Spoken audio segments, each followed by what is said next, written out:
আসসালামু আলাইকুম বন্ধুরা, চলে আসলাম হচ্ছে কাতার সুক গাফে। এই মার্কেটটাকে অনেকেও ইরানি মার্কেট নামে চিনে। আসলে এখানে আসলে আমার অনেক ভালো লাগে, কারণ এখানকার মানে অলিগলিটা আমার বাংলাদেশ ওরকম ফিল হয় আর কি। যেমন আমাদের বাংলাদেশ চট্টগ্রাম টেরি বাজার আছে না, এখানকার অলিগলিটা ঠিক ওরকম, মানে ফিলটা ওরকম হয়। এখানে সব পাইকারি জিনিসপাতি পাওয়া যায়, যেমন কাতারিদের ঐতিহ্যবাহী সব জিনিসপত্র সব কিছু পাওয়া যায়। আমি সব আপনাদেরকে এই ভিডিওটা একটু একটু দেখানোর চেষ্টা করব। আমার ভিডিওটা না টেনে সম্পূর্ণ দেখবেন। তো আসলে আমরা যখন এই মার্কেটটাতে আসি তখন সর্বপ্রথম যেখানে পাখি বিক্রি করা হয় মানে ওখানে চলে আসতে হয়, কারণ ইব্রাহিম কান্না করে। শুধু ইব্রাহিম বলে না, যত বাবু এখানে আসে, যত বাচ্চারা আসে সবাই কান্না করে পাখি দেখার জন্য। তো আসলে নিতে হবে এমনটা তো নয়, এমনি মানে ঘুরে ফিরে একটু দেখা আর কি। তো আসলে আমরা অনেক পাখি নিয়েছিলাম ঘরের মধ্যে, কিছুটা বাঁচি আছে, কিছুটা মরে গেছে। এখনো পর্যন্ত 3টা পাখি আছে আমার ঘরে। তো আর নিব না, এমনি ঘুরে ফিরে দেখবো আর কি। তো দেখেন এখানে আমাদের বাংলাদেশের যত প্রজাতির পাখি আছে সব এখানে পাওয়া যায়। তো আমি সব আপনাদেরকে একটু একটু দেখাচ্ছি, দেখেন আপনারা দেখতেই থাকেন।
তো এখন পাখি দেখা শেষ হয়েছে, ইব্রাহিম কান্না করতেছে, উটের পিঠে চড়বে।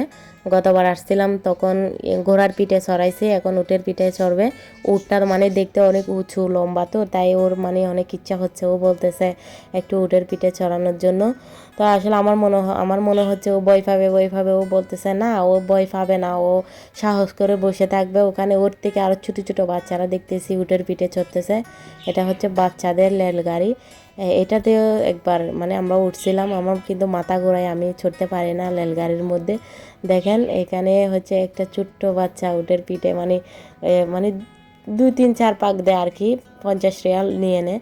তো দেখেন উটটা কত সুন্দর করে বসতেছে একদম মানুষের মতো, মানে বসতে বললে বসে, উঠতে বললে উঠে, ওরকম।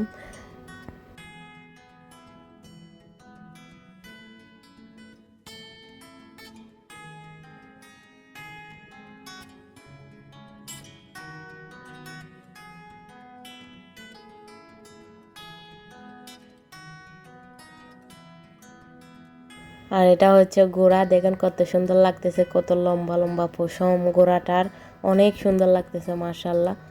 তো একটা মেয়ে চড়তেছে ঘোড়ার পিঠে। এখন ইব্রাহিমের বাবা ইব্রাহিমের জন্য টিকিট কাটার জন্য গেছে। এই যে দেখেন টিকিট কাটতেছে, টিকিট ছাড়া আবার উঠাবে না। তো আগে টিকিট কাটতে হবে, তারপরে উঠাবে আর কি। এই দেখেন এটা কি পাখি বলেন তো, আপনারা চিনে থাকলে এটার নামটা কমেন্ট করে জানাবেন।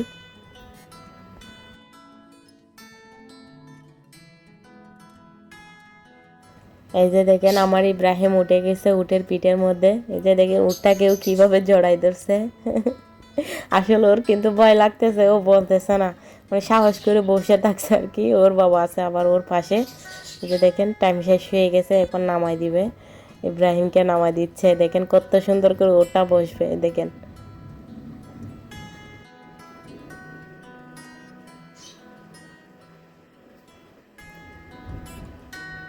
ফাইনালি ইব্রাহিম নামিয়ে চলে আসছে।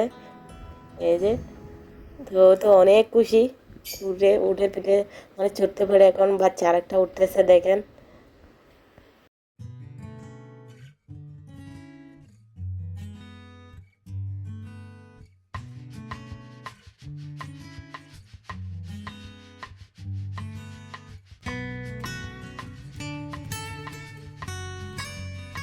তো বন্ধুরা এখন চলে যাচ্ছি হচ্ছে মাছের অ্যাকুয়ারিয়াম দেখার জন্য।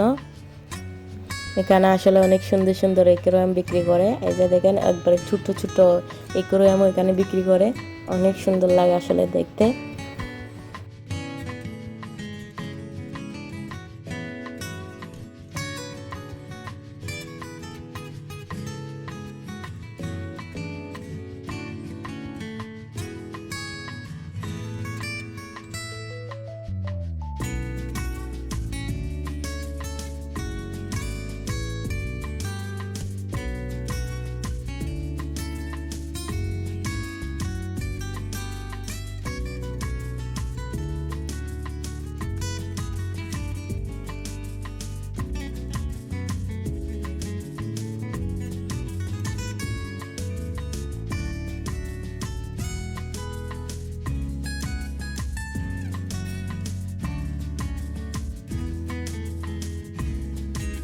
আসলে এখানে আসলে একটা জিনিস বেশি ভালো লাগে, এখানে সব কিছু পাইকারি মানে দামে পাওয়া যায়। তো সব কিছু পাওয়া যায়, মশলা থেকে নিয়ে চকলেট থেকে নিয়ে সব কিছু ইত্যাদি ইত্যাদি সব কিছু পাওয়া যায়। তো দেখতেই থাকেন। আর এই পাশটাতে সব হচ্ছে আন্ডি ডেক্সির মার্কেট। দেখেন আমি যাচ্ছি, একটু একটু যাচ্ছি, হাঁটে হাঁটে সব দেখে দেখে যাচ্ছি। আপনাদের কারো যদি ডেক্সি আন্ডে লাগে এখানে চলে আসবেন। এই যে দেখেন আসলে অনেক ডিজাইনের ডেক্সি পাওয়া যায় এখানে, অনেক সুন্দর সুন্দর। তো এক পাশে হচ্ছে কসমেটিক, আর পাশে ডেক্সি আন্ডের দোকান। এগুলো সব আসলে কাতারিদের ঐতিহ্যবাহী জিনিস জাতি আর কি। তো আমি আসলে সব কিছু ভিডিওতে মানে করতে পারতেছি না, মানে করতে পারতেছি না, ভিডিও লং হয়ে যাবে। তাই আমি একটু একটু সব কিছু দেখানোর চেষ্টা করতেছি হাঁটি হাঁটি। আর এই পাশটা হচ্ছে মানে পারফিউমের, আতর পারফিউমের দোকান।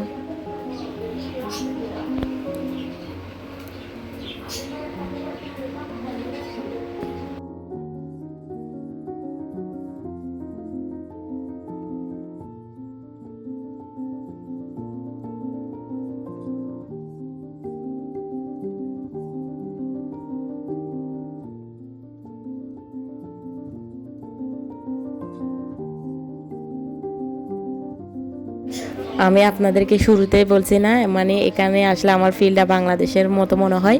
তো দেখেন এগুলা দেখে আপনাদের কেমন লাগতেছে, আপনারা যারা আমাদের বাঙালি ভাই বোন আছেন, দেখেন একদম টেডি বাজারের মতো লাগতেছে দেখতে।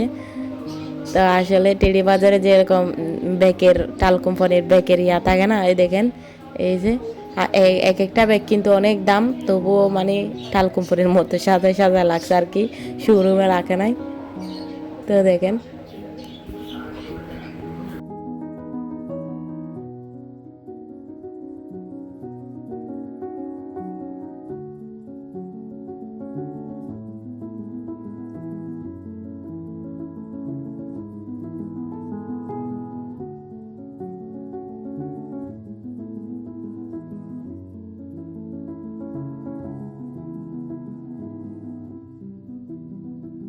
এখন আপনাদের আরেকটা জিনিস দেখাবো, এটা আমাদের দেশের জন্য একটা ঐতিহ্যবাহী জিনিস। এই যে দেখেন, এই যে দেখেন কত সুন্দর হারিকেল দেখছেন। মানে এগুলা কাতারিদের হচ্ছে ঐতিহ্যবাহী, আমাদেরও ঐতিহ্যবাহী জিনিসপত্র আর কি। তো এখন একটু হালকা পাতলা নাস্তা করব। নাস্তা করে একটু ঘুরে ফিরে এরপরে বাসার উদ্দেশ্যে রওনা হবো আর কি। তো এটাও হচ্ছে কাতারিদের ঐতিহ্যবাহী একটা পিঠা। এটা আসলে কী দিয়া বানায় আমি জানি না, এটা ঠিক আমরা যেরকম পাটিসাপটা পিঠা বানাই না ঠিক ওরকমই আর কি, কিন্তু আমাদেরটা হচ্ছে তুলতুলে নরম হয়, কিন্তু ওদেরটা মানে একটু হার্ড টাইপের হয়, শক্ত টাইপের। আমি আপনাদের দেখানোর চেষ্টা করতেছি, আপনারা দেখেন, একটু ভালো করে ফলো করে দেখেন।